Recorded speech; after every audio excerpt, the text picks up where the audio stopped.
search for the ideal traits that leaders should possess has been ongoing for centuries. The fundamental basis for this search was recognition of the importance of leadership and the assumption that leadership is rooted in certain characteristics that individuals have. But to have a more pragmatic discussion around leadership, I'm joined by human behavior specialist Dr. John Demartini. When I think of leadership, immediately Nelson Mandela comes to mind, Gandhi comes to mind, and even Mother Teresa. That's because they inspire love, they inspire peace, they inspire tolerance. Are these important characteristics of leaders? Well, leadership can emerge in many different forms. You could have leaders in social political areas, you could have leaders in spiritual, theological areas, leaders in sports, leaders in academics. So leadership can occur in any of the 7 primary areas in life, even leadership of a beautiful family. Rose Kennedy had a mission statement that I dedicate my life to raising a family of world leaders. So it could occur in any area. It may be dedicated, like Gandhi, to a particular aspect of peace. It could be dedicated to changing a cause, social political cause, like possibly Nelson Mandela.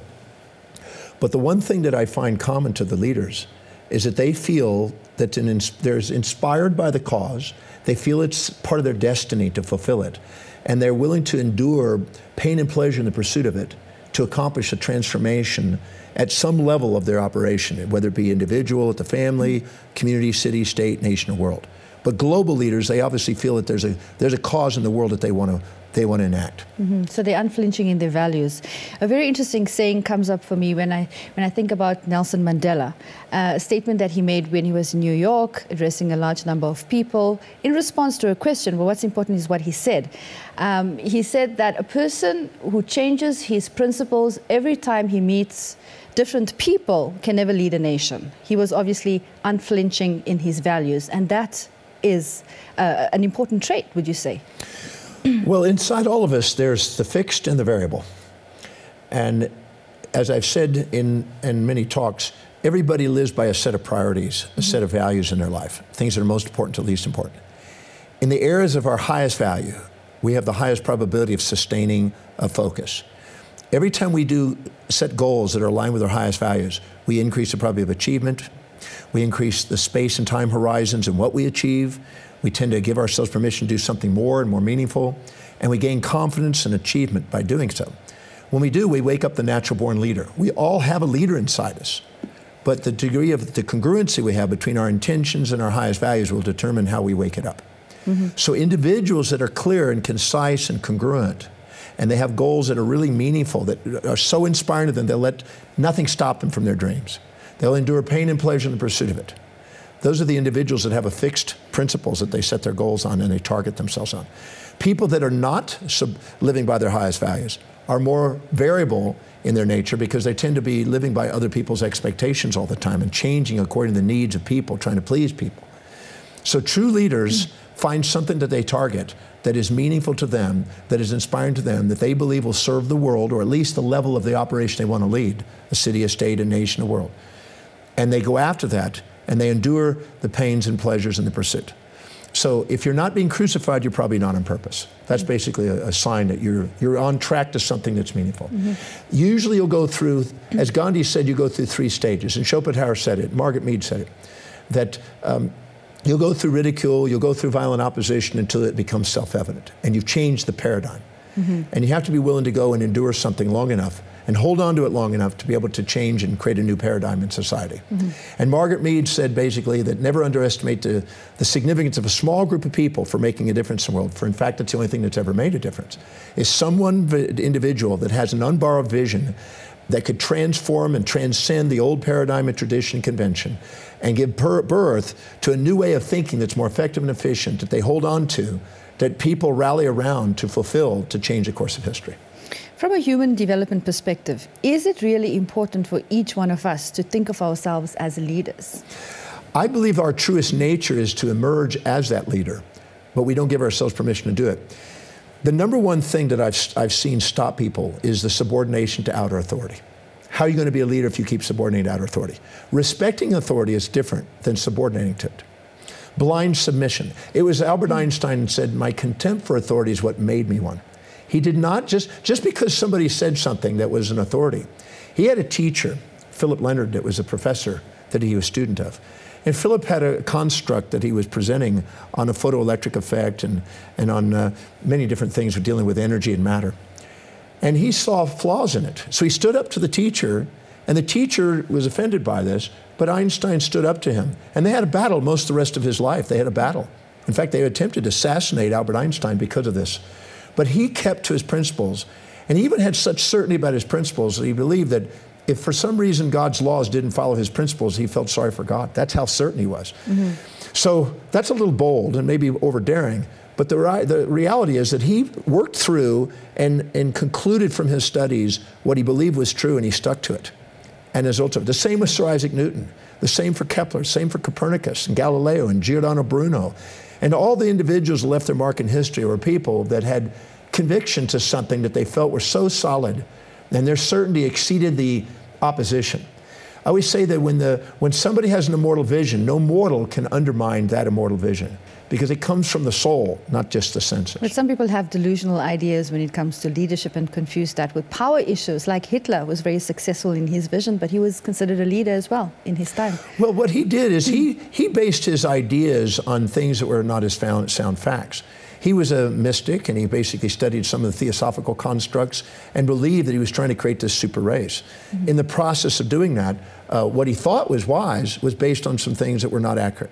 So he led himself down it. So it's so important for leaders to be accountable for what they're basing their leadership on, mm-hmm. to make sure that they have sound principles that they're building it on, or otherwise they can lead people astray instead of lead people to something that is evolving humanity. Sure, so it's important for us to actually step back and to look at ourselves as individuals and look at our traits and work on the negative traits. Well, I'd like to think of it, in my own life, I realize that I'm both hero and villain. As Nietzsche said, that I'm the most virtuous and the most vicious. I'm all those things. Because in different moments in my life, I play out different roles. But the cause that I'm dedicated to will have people. There's always a pair of opposites in society. There's a thing called the law of heuristic escalation, that whatever you're dedicated to, there's somebody dedicated pretty well to the opposite. The leader has to be able to take those pairs of opposites, transcend them, hold a vision that includes both of them, and integrate those opposites. When they can do that, they take these oppositions that want to fight and help them see a common theme mm-hmm. that they can join together on that's even bigger. And we always have to transcend our old paradigms in order to do it. And the leader is the one that is willing to do that and know that they have a little bit of both inside them in order to relate to people, but lead on a mission that's inspiring. So I always say that whenever you're leading, just know that you're going to have people that are going to ridicule you and violently oppose you. In fact, if you go look at some of the greatest leadership and the greatest accomplishments in history, majority of them had at least one generation of opposition that they had to face in order to get their goals. They had to wait a whole generation, sometimes 30 or 40 years before their ideas mm-hmm. became such power. And as a leader, you don't go out deliberately looking for followers, but it really is believing in something, really. Well, anytime you're finding some concern in society, some problem, some mystery, some question, some void, some need in society, and you're dedicating your life to fulfilling that need, by you dedicating your life to a challenge and a problem, you attract supporters. Mm-hmm. But the people that are looking for an easy life and trying to get, an easy kind of pleasure, hedonistic kind of thing, they attract challenges that aren't inspiring. Mm-hmm. So leaders are ones that go and find needs in society and dedicate their life to finding solutions to society. I would call it, what I'm interested in is solutions for humanity. If we go and find out what the biggest problems in the world are and try to find the greatest solutions for it and dedicate our lives to that and find the most effective and efficient pathway to fulfill those, we're on our way to the path of a leadership. But that's not going to occur if we're not authentic. Yeah, sure. Because it's our authenticity that matters and sustains. Mm-hmm. You can't be fake and sustain. You have to be something, you have to go after something that's truly meaningful to you. You know, if you really, because you have a set of values, if you set goals that are really congruent with that and it's something so meaningful to you that you'll do whatever it takes to fulfill that, that energy is what it takes to deal with all the challenges it takes to be the great leader. Mm-hmm. And every time you set a goal that is accomplished, you set a bigger goal and a bigger time horizon. And the second you set goals that outlast your life, you give rise to immortal legacies. And those are the people that leave their marks in history that end up in the history books. Mm-hmm. As a teacher and as a coach, a human behavior specialist, when you speak about leadership, what are the fundamental things that you tell people that they need to focus on to develop leadership skills? Find out what their life demonstrates is most important in their life. Set goals and a cause and a purpose according to that highest value, so it's authentic. And then pursue it and keep refining it and become an expert in it and keep gathering and inspiring people to help fulfill that. And let nothing stop you. Nothing stop you. Nothing on the outside. When the voice and the vision on the inside is greater and more profound than all opinions on the outside, you've begun to master your life. As Ayn Rand says, you have to access the unborrowed visionary inside. You're not subordinating to the outside world. I'd rather have the whole world against me than my own soul. I have to let my soul, the true, most authentic, inspired, integrated being within me, ontologically direct my destiny and go and help me go after the thing that I feel is my cause in life.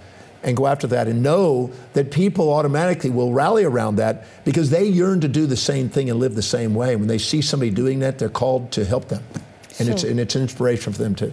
Well, I must thank you. Thank you so much for your time, and thank you for being an inspiring leader to thousands of people, including myself. Thank you.